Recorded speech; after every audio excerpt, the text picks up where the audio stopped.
नमस्कार फ्रेंड्स, मैं BS गुरु education से आपके लिए कुछ इस हफ्ते के महत्वपूर्ण क्वेश्चन लेके आया हूं, जिनका बहुत ही इम्पोर्टेंट रोल रहता है एग्ज़ाम्स में। आपके यूपीएससी में, यूपीपीसीएस, जितने भी आयोग के क्वेश्चन पेपर्स हैं उनमें आजकल इस तरह के करंट अफेयर्स काफ़ी मात्रा में पूछे जाते हैं। जैसे कि पहला IMF की एक यहाँ पर रिपोर्ट की चर्चा करते हैं, जिसका नाम है वर्ल्ड इकोनॉमिक आउटलुक।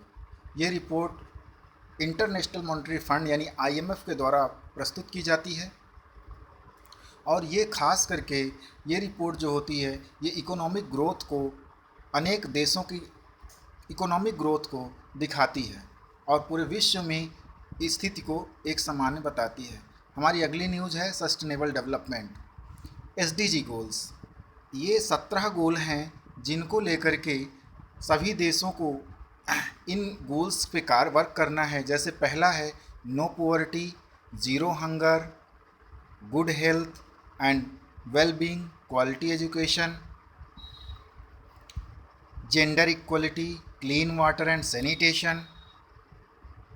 इस प्रकार से ये 17 गोल्स हैं जो कि सस्टेनेबल गोल्स के नाम से जाने जाते हैं, और इन्हें 2030 तक कंप्लीट करना है सभी नेशंस को। इसके साथ ही अगली न्यूज़ है हमारी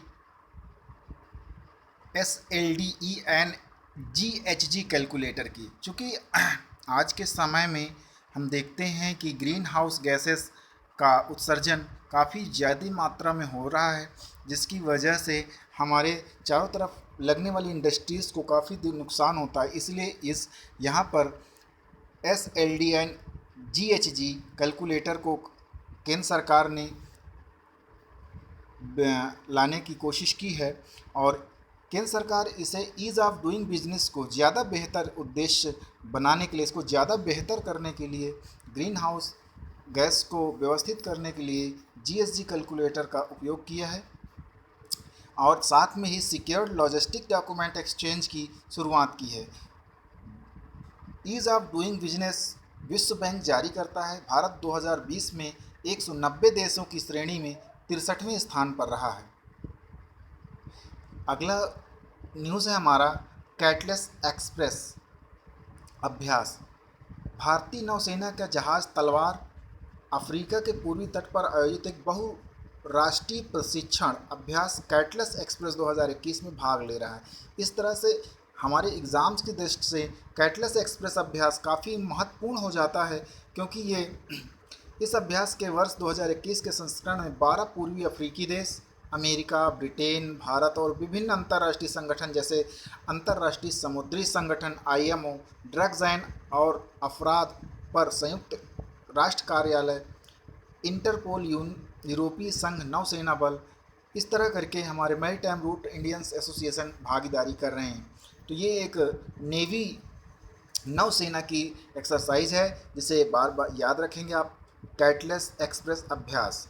हमारा नेक्स्ट न्यूज़ है वनों के लिए संवैधानिक प्रावधान क्या है। वनों, आज के समय में वनों की काफ़ी कमी होती जा रही है, जिसके तहत सरकारें चिंतित हैं, और उनको हम देखते हैं कि ये किस सूची में आती हैं, इनका क्या महत्व है, वनों का क्या हमारे संवैधानिक महत्व क्या है, इस विषय पर नज़र डालते हैं।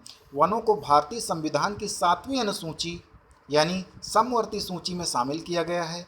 42वें संविधान संशोधन अधिनियम 1976 के माध्यम से वन एवं वन्य जीवों और पक्षियों के संरक्षण को राज्य से समवर्ती सूची में स्थानांतरित कर दिया गया है, और इसे हमारे संविधान के अनुच्छेद 51A में कहा गया है कि वनों एवं वन्य जीवों सहित प्राकृतिक पर्यावरण की रक्षा तथा उसमें सुधार करना प्रत्येक नागरिक का मौलिक कर्तव्य होगा। यानी ये हमारा एक कर्तव्य भी है कि हम अपने वनों को सुरक्षित करें।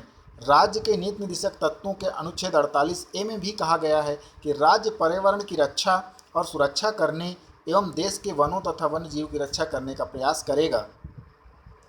ये न्यूज़ हमारे संविधान के पॉइंट ऑफ व्यू से वनों की होने वाली कमी और उनके लेकर आने वाली रिपोर्ट्स को इंगित करता है, और हमें संवैधानिक महत्व को बताता है।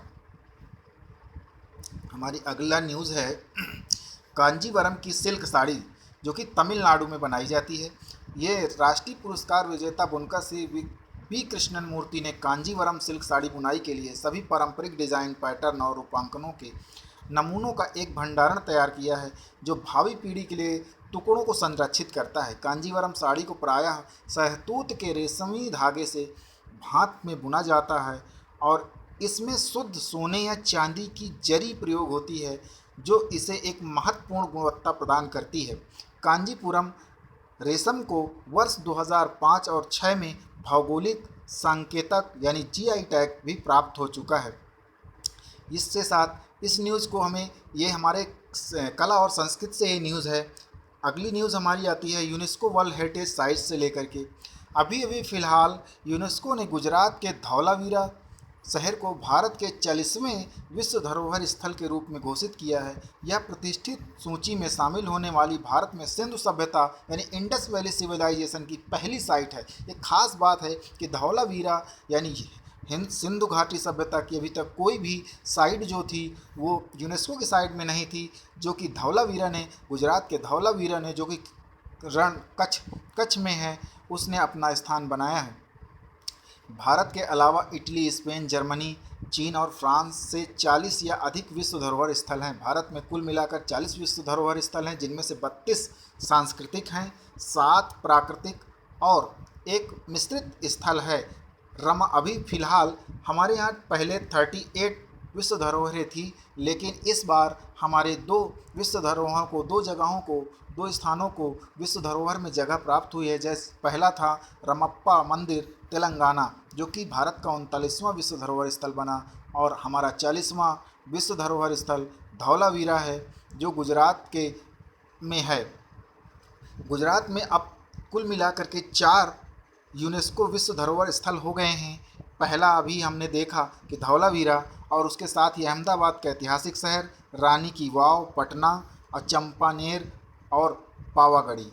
ये इस तरह से आज के करंट अफेयर्स में मैं इतना ही रखता हूँ। और स्टूडेंट्स सभी लोग इस वीडियो को लाइक्स और शेयर करें ताकि मैं ज़्यादा से ज़्यादा प्रोत्साहित होकर आप लोगों को इसके जैसे अन्य वीडियो भी आपको प्रोवाइड करूँ। धन्यवाद।